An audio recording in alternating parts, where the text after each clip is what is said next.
Good afternoon, ladies and gentlemen. Welcome to the press conference following the 32nd EU-Russia summit. I invite first the President of the European Council, Herman Van Rompuy, to present the main results of this summit. Thank you, ladies and gentlemen. Let me start by reiterating my welcome to President Putin to Brussels for the 32nd EU-Russia summit and express my appreciation for a productive encounter. We had a frank and far-reaching discussion focused on the fundamentals of our strategic partnership and the direction in which we want to take it. And we acknowledged the many common interests that should help us drive our relationship forward. We addressed openly the convergences and the divergences regarding relations with our common neighbors. And we discussed how the Eastern Partnership and the Customs Union initiative could relate to each other. On our side, I underlined in particular the benefits of the Eastern Partnership for all our Eastern neighbors, including Russia. A more stable economic and institutional environment, improved market access, and intensified trade relations will strengthen demand and create new business opportunities for all. Russian companies are well placed to benefit from these new opportunities. I made it clear that the Eastern Partnership does not affect Russia's economic, trade, social, human, and cultural links to many of our common neighbors. These links will not be put at risk, but on the contrary stimulated by more and more dynamic and successful economic development in the partner countries. Excuse me. There can be different interpretations and misunderstandings on the association agreements, and that's why we both agreed to pursue bilateral consultations at expert level on the Eastern Partnership association agreements and the economic consequences on both sides. As a concrete and telling example of the huge potential for all, I will repeat what I said last Saturday in Warsaw. In 1990, the prosperity levels were the same in Poland and Ukraine, and today Poland is 3 times more prosperous than Ukraine. And here I am only talking of the economic dimension. Association agreements, including free trade agreements between the European Union and partners like Moldova, Georgia, or Ukraine, are fully compatible with Russia's existing trade arrangements with these countries. The trade agreements can interact constructively with the Customs Union as long as WTO rules are applied and free decision-making is guaranteed. And we expect that the decisions with Moldova and Georgia have made in Vilnius will be confirmed with the signature of these agreements by early autumn at the latest. The European Union is closely following the developments in Ukraine and strongly condemns violence. We call for restraint, and those responsible have to be held to account. We want the fundamental freedoms, such as the freedom of expression and assembly, preserved. The present stalemate must be rapidly overcome through a genuine dialogue between the authorities, the opposition and civil society. The Ukrainian authorities have a special responsibility in this. It is crucial to find a way forward in the interest of the Ukrainian people. Our High Representative will be traveling to Kiev in a few hours. For our part, we are ready to move ahead and to sign and implement our association agreement already initialed a year ago, provided the authorities confirm their adherence to a democratic Ukraine. The respect for sovereign countries' freedom of choice on foreign policy, regional economic cooperation and trade is a fundamental right and a principle I stressed once again. Our cooperation with Russia on global questions spans a wide range. We work together effectively on issues like Afghanistan, the Middle East peace process, and anti-piracy of the Horn of Africa. We are willing to deepen and strengthen this cooperation to our mutual benefit. And the latest very significant developments regarding Syria and Iran offer new possibilities to further develop our joint action. Another common challenge is international terrorism. We have today adopted a joint statement on combating terrorism. In it, we reiterate our firm commitment to cooperate in addressing the threat of terrorism based on the respect of the rule of law and human rights. More broadly speaking, clear and reliable understanding on fundamental freedoms, human rights and the rule of law will help advance further our strategic partnership and strengthen our economic ties. It will contribute greatly to the development of a reliable, stable business environment and investment climate. Finally, I thank President Putin for the open and frank exchange we have had on all these issues. I trust that the European Union and Russia will continue working on this basis during the coming months, and that we will be able to register further progress in our relations on the occasion of our next summit in June in Sochi. At that time, we hope that sufficient progress to relaunch the negotiations on the new agreement will be ready, new agreement covering all aspects of our cooperation. And finally, I expressed my best wishes for a successful Winter Olympics in Sochi. Thank you. Thank you. I would now give the floor to the President of the European Commission, José Manuel Barroso. Good afternoon, ladies and gentlemen. This summit with President Putin was an important opportunity to reflect on the nature and direction of our strategic partnership.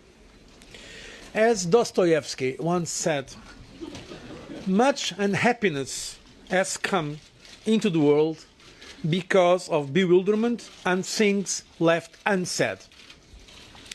It was with this spirit of saying things that sometimes we don't say that we have approached this meeting, that was held in a spirit of frankness and openness.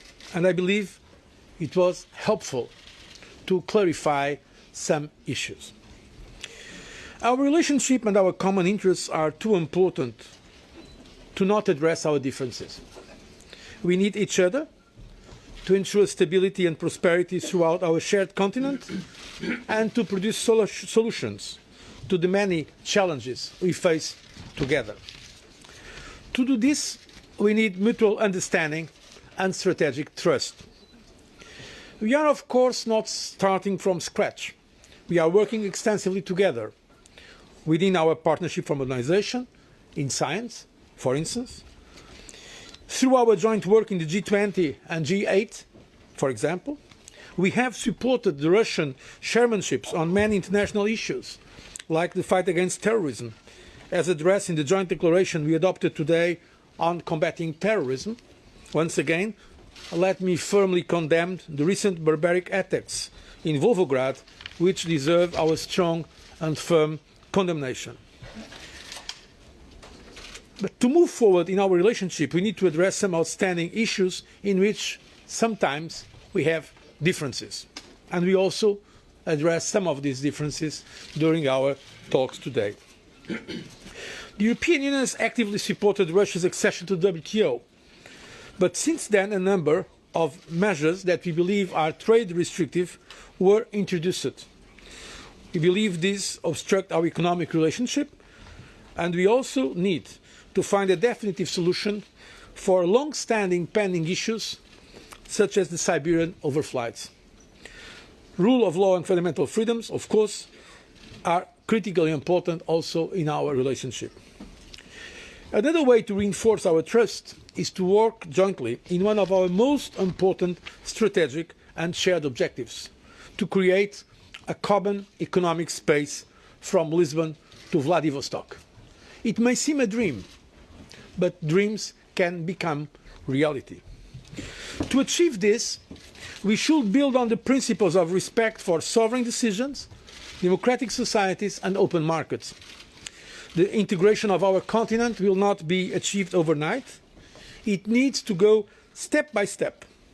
And the European Union's Eastern Partnership is key to achieve this strategic objective. The partnership is about extending and anchoring stability, rule of law, investment opportunities and growth beyond European Union borders. The partnership is not against someone. It is for something. It is about making the countries in our neighbourhood more prosperous and giving their citizens better living conditions. This is something that can only benefit our other partners and certainly will not harm Russia.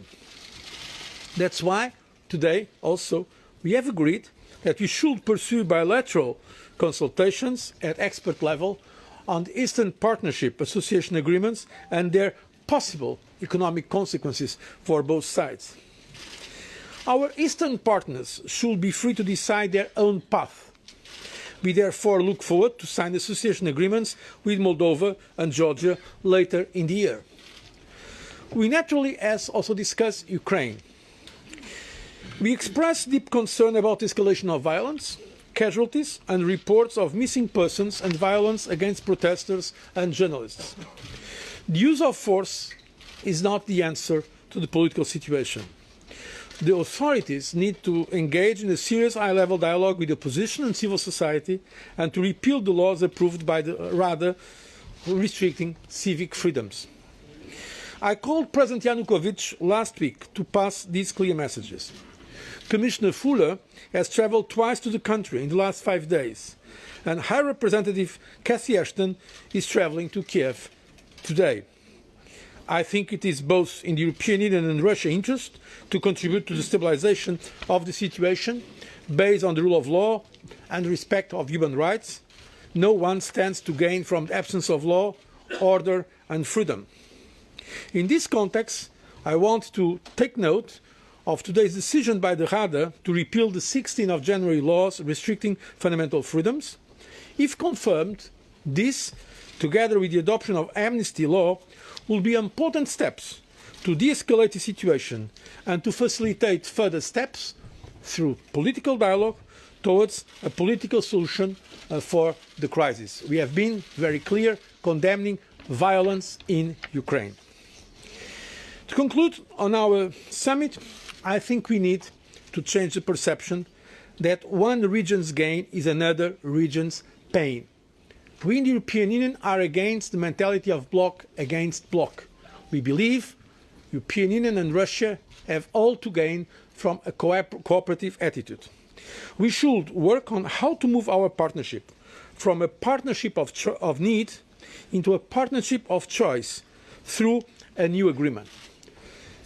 We expect, if the conditions are properly prepared, to launch this new agreement negotiations in our next summit in Sochi in June. Discussions will continue in this respect between the two sides. So I believe this summit was as useful as it was necessary, and I hope that we can achieve progress in the near future. In fact, I'm very much looking forward to our next meeting in Sochi, beginning of June. Thank you for your attention. Thank you. I will now pass the floor to the President of Russia, Vladimir Putin. Благодарю вас, уважаемые дамы и господа. Переговоры с нашими европейскими партнерами и друзьями прошли действительно в деловой и очень открытой, конструктивной атмосфере. В этот раз по предложению коллег из штаб-квартиры ЕС формат саммита был изменен. Мы провели обстоятельную беседу в узком составе, а затем еще и в расширенном за рабочим ланчем, где эксперты могли высказать свою позицию по текущим и перспективным вопросам. Главное, что максимально откровенно поговорили по ключевым вопросам двусторонней повестки дня. Обсудили стратегические цели и задачи нашего взаимодействия, в том числе перспективы создания единого экономического и гуманитарного пространства, о котором здесь уже было сказано моими коллегами, от Лиссабона до Тихого океана. Отмечу, что на ЕС приходится половина всей внешней торговли Российской Федерации. И при этом хочу обратить ваше внимание на то, что несмотря на неблагоприятную международную экономическую конъюнктуру, наш взаимный товарооборот продолжает расти. В прошлом году он вырос как минимум на 1,7%. В позапрошлом году у нас была рекордная цифра товарооборота – 410 миллиардов долларов. Я думаю, что по результатам 2013 года мы этот рекорд превзойдем. Россия, как известно, ведущий поставщик углеводородов на рынок Евросоюза. Доля нашего газа в топливном балансе составляет 24%, нефти 27%. Россия и ЕС тесно взаимодействуют в инвестиционной сфере. Более 60% российских зарубежных инвестиций приходятся именно на страны Евросоюза. Наши компании вложили в ЕС порядка 80 миллиардов долларов. В свою очередь, европейские компании, ведущие инвесторы в российскую экономику, объем их инвестиций составил 288 миллиардов долларов. Европейский бизнес широко представлен практически во всех отраслях российской экономики. Компания ЕС участвует в реализации Северного и Южного потока по развитию энергетической инфраструктуры. Европейские технологии и оборудование играют важнейшую роль в процессе модернизации российской промышленности. Созданы совместные предприятия по сборке самолетов при участии ряда европейских компаний, высокоскоростных поездов при участии компании Siemens, автомобилей, это Renault, BMW, Volkswagen, сельхозтехники, Fiat и так далее, и так далее. Укрепляется взаимодействие в научно-технической сфере. Нынешний 2014 год объявлен годом науки России и ЕС, в программу которого включено более 200 мероприятий. То есть сотрудничество носит масштабный и разносторонний характер. Но необходимо ставить более крупные, более амбициозные задачи. Одна из них – сопряжение европейского и евразийского интеграционного процессов. Я убежден, между этими процессами нет абсолютно никаких противоречий. Обе интеграционные модели построены на схожих принципах и опираются на нормы Всемирной торговой организации. И могли бы эффективно дополнить друг друга, способствовать росту взаимного товарообмена. В этом контексте откровенно мы с коллегами обменялись мнениями по тематике и восточного партнерства. Здесь уже было об этом сказано. Мы заинтересованы в стабильности и процветании стран, являющихся нашими общими соседями. Эти государства стремятся активнее сотрудничать с Евросоюзом и одновременно сохранить тесные исторические и кооперационные связи с Россией. Им надо, безусловно, в этом помогать. Но создавать новые разделительные линии недопустимо. Нужно, наоборот, работать сообща над построением новой единой Европы. В качестве конкретной идеи предложили руководству Евросоюза изучить возможность формирования зоны свободной торговли между ЕС и создаваемым Россией, Белоруссией и Казахстаном Евразийским экономическим союзом. Во всяком случае, можно было бы об этом подумать, хотя реакция нам была заранее известна. Еще много проблем, которые нужно обсуждать, нужно на экспертном уровне, на техническом уровне еще много вопросов обсудить. Это все так, все правильно, мы это понимаем, но думать об этом, мне кажется, можно уже сейчас. Важно запустить соответствующий экспертный диалог. Договорились ускорить работу над новым базовым соглашением России и ЕС, с тем, чтобы по возможности согласовать остающиеся вопросы по его тексту и к очередному саммиту. Не знаю, насколько это будет возможно. Хочу еще раз подчеркнуть, Россия в этом заинтересована. Нами сделаны соответствующие предложения. Ну, посмотрим. Исхожу из того, что многие вещи, которые до сих пор являлись спорными, можно будет решить и в ходе диалога на экспертном уровне разрешить. Вместе с тем есть и проблемы, о которых мы тоже говорили. Например, принятые в последние годы в Евросоюзе законодательные решения, по сути, создают определенные проблемы. Но я уже сейчас не буду возвращаться к третьему энергетическому пакету подробно. Вы нашу позицию знаете. Мы вскользь, но тоже коснулись и этой проблемы. Надеюсь, что и здесь мы все-таки, несмотря на все сложности, имея в виду взаимную заинтересованность в расширении сотрудничества в энергетике, найдем приемлемые решения.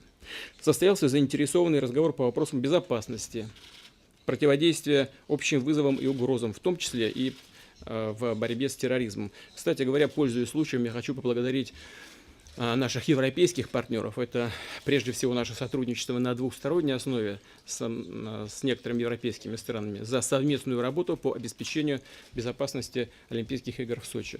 У нас создан соответствующий штаб. В нем фактически на правах полноценных сотрудников этого штаба представлены и работают представители специальных служб многих европейских государств. Мы обменялись мнениями по наиболее актуальным вопросам международной повестки дня, включая Сирию. Главное, что дан старт конференции Женева-2. Подготовка к ней шла непросто. но совместными, я хочу это подчеркнуть, именно совместными усилиями нам удалось запустить межсирийский договор. И, безусловно, мы отдаем себе отчет в том, как много для этого сделали наши европейские партнеры. То же самое касается и определенных успехов, хотя бы на вот сегодняшнем этапе, на переговорном процессе, который посвящен урегулированию иранской ядерной проблемы. Здесь тоже еще многое предстоит совместно сделать. Будем, как и договаривались, совместно идти по этому пути дальше, будем работать. Безусловно, на экспертном уровне, на уровне министров иностранных дел и их коллег в повестке дня всегда остается и проблема Афганистана, особенно в связи с выводом из этой страны международных сил. Полагаю, что состоявшаяся дискуссии получились содержательными и полезными, позволили наметить конкретные ориентиры совместной работы. Что касается